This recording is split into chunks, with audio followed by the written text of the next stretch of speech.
안녕하세요. 수업 이어서 하도록 하겠습니다. 지난 시간에 설명해드렸는데 설명하지 못하고 넘어간 부분이 있어서 그쪽부터 설명하고 넘어가도록 하겠습니다.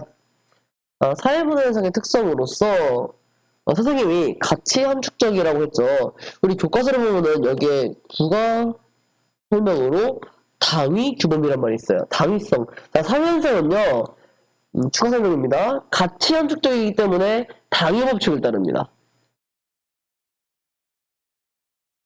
당위 법칙을 따릅니다. 당위 법칙? 네, 당위성을 따릅니다. 당위성이란 말이 맞죠? 맞습니다. 네, 어쨌든 당위성이라는 성격을 지닙니다. 무슨 말이냐면요, 가치죠. 인간의 사회문화 현상은 인간의 가치에 의해서 발생하는 거죠. 인간이 의도나 가치를 개입해서. 예를 들면 있잖아요. 지나가는 할머니나 할아버지의 짐을 대신 들어드린다든가, 아니면은 버스 탈 때 우도름께 자리를 양보해야 된다든가, 이거 다 사회문화 현상이죠. 그런데 이 사회문화 현상은 어떻게 발생했나요? 노인을 공경해야 된다라는 가치가 반영된 거죠. 노약자에게 자리를 양보해야 된다라는 가치가 반영된 겁니다. 즉, 노약자에게 자리를 마련해야 된다라는, 마땅히 그러해야 한다라는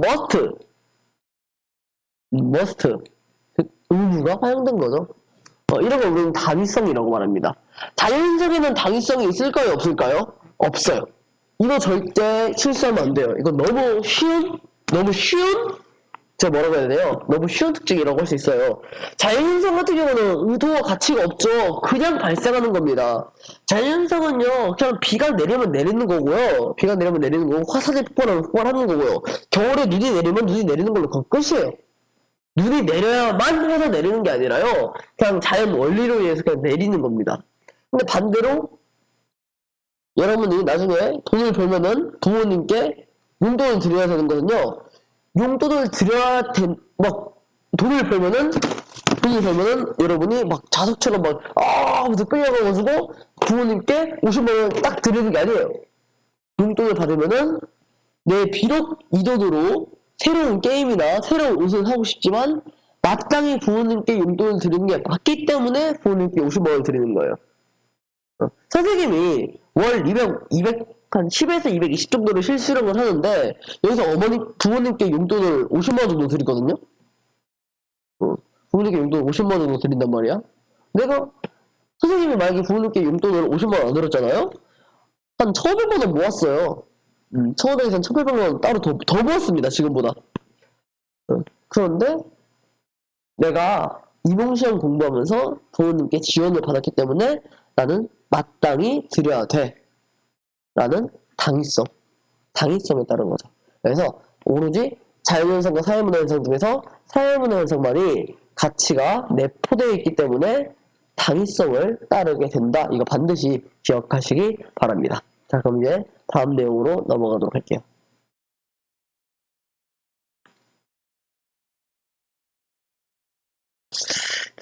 사회과학의 등장과 최근 연구 경향을 보도록 할게요. 우리가 앞에서 왜 사회문화 현상의 정의를 보고 사회문화 현상의 특성을 자연현상과 비교했냐면요, 우리가 연구할 게 사회문화 현상이라서 그래요.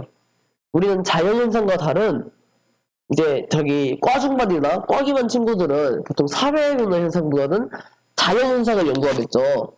과중 가가지고 내가 생물학을 연구했다, 생물학과 관련된 생물학과를 갔다, 유전자공학과를 갔다 하면은 생물들의 어떤 번식이라든가 동물의 번식이라든가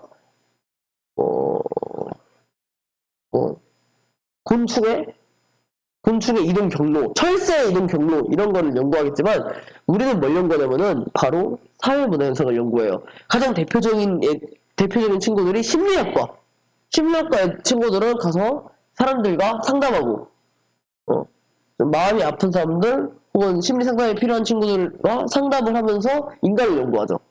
근데 인간이 다 똑같아요? 다 다르죠. 다 다르니까 그럼 도대체 인간을 어떻게 연구해야 되는가?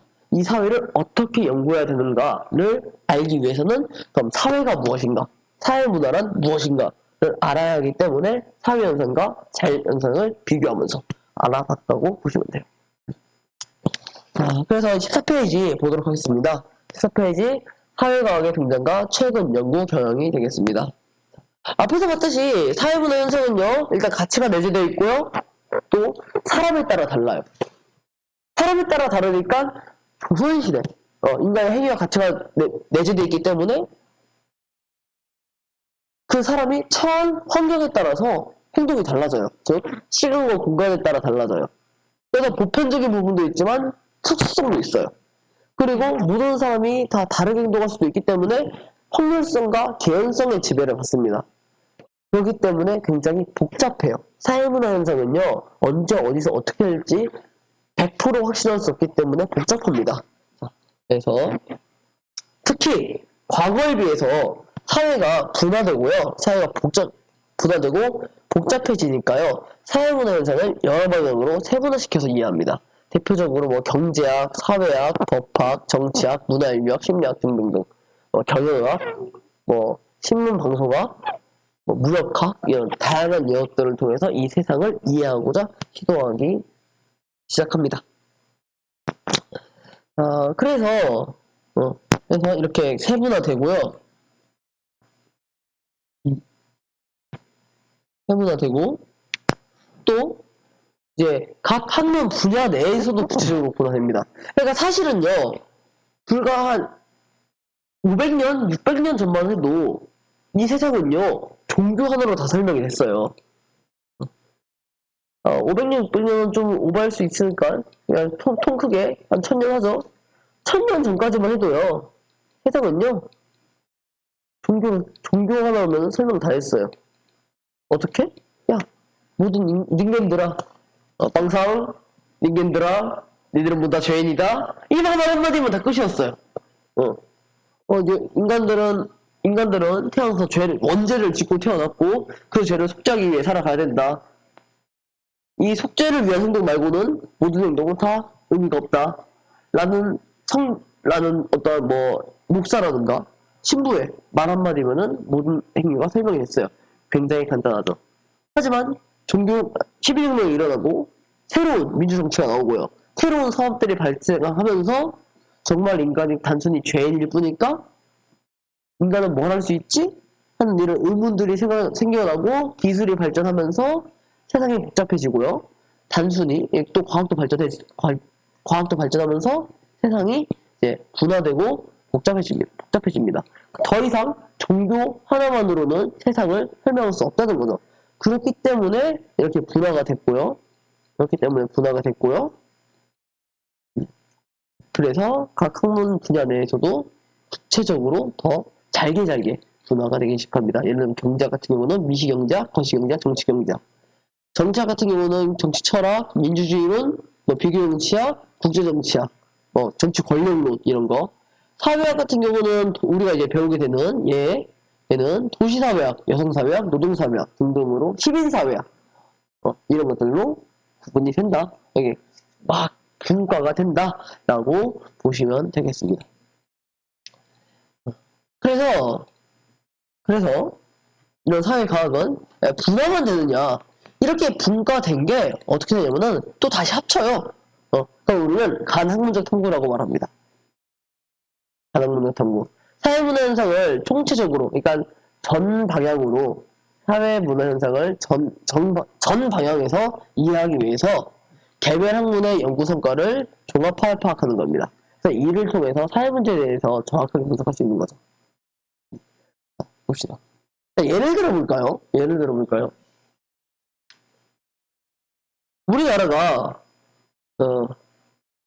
우리나라가 저번에 재난지원금 줬죠. 재난지원금. 네, 재난지원금을 줬습니다. 이상이 커졌네요. 뭐죠? 네, 됐습니다. 재난지원금을 줬는데, 재난지원금 줘서 뭐 어떻게 했어요? 여러분 본인 돈 받았죠? 제가 경제학적으로 분석해볼까요? 여러분 일단 이거 다 세금입니다.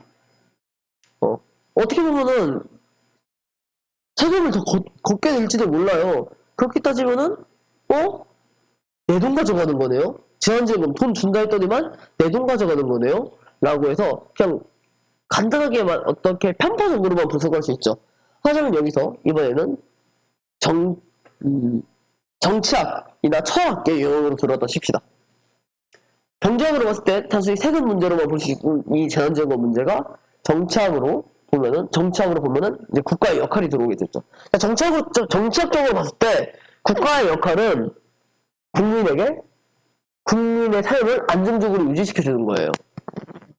돈 버는 사람이라고 해서 다 잘 살고 돈 없으면 무조건 못 사는 게 아니라 모든 국민이 인간으로서 살 수 있게 해주는 게 현대 국가의 역할입니다.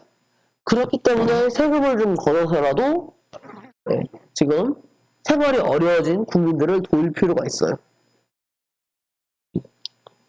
이렇게 경제학과 정치학을 합치면은 이런 결론이 나옵니다. 재난지원금은 비록 우리의 세금을 좀 사용할지라도 사람들에게 재난지원금을 지급함으로써 사람들의 인간다운 삶을 보장한다 라는 종합적인 판단을 할 수 있게 되죠. 가상부자 탐구가 바로 이런 겁니다. 이렇게 다양한 여기 보시면 그러니까 PPT 보시면 알겠지만 사회학, 경제학, 정치학, 법학이라는 다양한 요소를 이용하여 다양한 학문들을 이용해서 성불평등 형상이라는 거를 객관적으로 정확하게 파악할 수 있다는 거죠. 잠깐만 이거 어떻게 파악했을지 봅시다.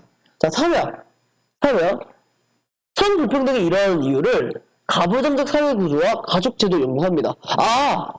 가부장적 사회 구조가 여성의 지위를 떨궈놨고 남성에게 어떤 경제적 의무를 부담했구나. 그래서 여성이 취직하기 어려운 사회를 만들었구나 라고 분석할 수도 있겠죠. 자, 분석하는 걸 정치학에서 받아들입니다. 가부장적 사회학에서 분석해보니까 이제 가부장적 사회에서는 여성이 이제 불리하다라는 걸 알아서 여성들이 여성 정당을 만들어요. 여성의 권익을 보호하는 정당을 만듭니다. 그리고 여성을 보호하는 정당을 만들어서 이 정착의 영향을 받은 사람들이 정당을 만들거나 아니면은 국회의원이나 고위 공직자들의 성비 불균형을 연구합니다. 이걸 연구를 해요.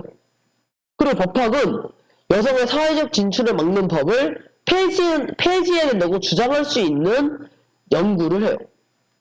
그리고 경제학은 여성의 취업을 막는 비합리적 판단에 대해서 국가가 개입해야 된다고 주장하는 거죠.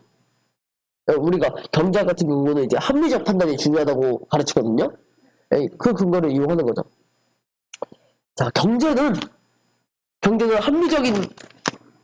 합리적인 주체들이 합리적인 판단을 해서 가장 이윤 극대화를 해야 되는데 성불평등, 가부장적 사회에서는 여성이 남성보다 열등을 거르는 잘못된 판단에 의해서 이윤 극대화가 실현되지 않는다라고 판단할 수 있고요. 법학에서는 과연 우리나라 법이 여성의 사회 진출을 막고 있지 않을까? 혹은 그런 법이 있다면 폐지해야 되지 않을까라는 연구를 할 수 있고요. 정치학은 이제 정치의 영역에서 여성이 얼마나 개입하고 있는가, 과연 남성과 같은 정도로 개입할 수 있는가를 연구할 수 있고요. 사회학은 가부장적 구조가 얼마나 여성을 억압하고 있는가를 분석할 수 있죠. 이런 걸 다 종합을 하면은 성불평등 현상을 이제 다양한 관점에서 이해할 수 있게 됩니다. 그러면 성불평등은 어떻게 해야 개선할 수 있는지, 사회학적으로 봤을 때는 가부장적 사회 구조를 없애야 되고, 또 여성 정당을 만들어야 되고, 그리고 법학에서는 여성에게 차별적인 법을 폐지하고 혹은 여성의 권리를 보장할 수 있는 법을 제정하고, 경제학에서는 여성과 남성을 공정한 기회를 줘서 고용할 수 있게 하고, 이렇게 해서 성불평등 현상을 극복할 수 있게 되는 거죠. 이게 우리는 간학문적 관점이다 라고, 간학문적 탐구다 라고 말하게 되는 겁니다. 그래서 현대 사회과학은요, 이렇게 간학문적 탐구를 가지고 합니다. 그러니까 정치학이나 법학이나 경제학이나 이런 한 가지 학문으로 밀어붙이는 게 아니라요, 다양한 학문들이 서로가 서로를 이렇게 한 가지 사회 현상에 대해서 서로가 서로를 연계함으로써 성불평등 현상이라는 사회 현상을 분석하고 그에 대한 대안을 제시한다 라고 보실 수 있습니다. 자, 여기까지가 13페이지부터 12페이지부터 13페이지까지의 내용이었습니다. 정말 수고 많으셨어요. 다음 시간에 보도록 하겠습니다. 수고하셨습니다. 빠염.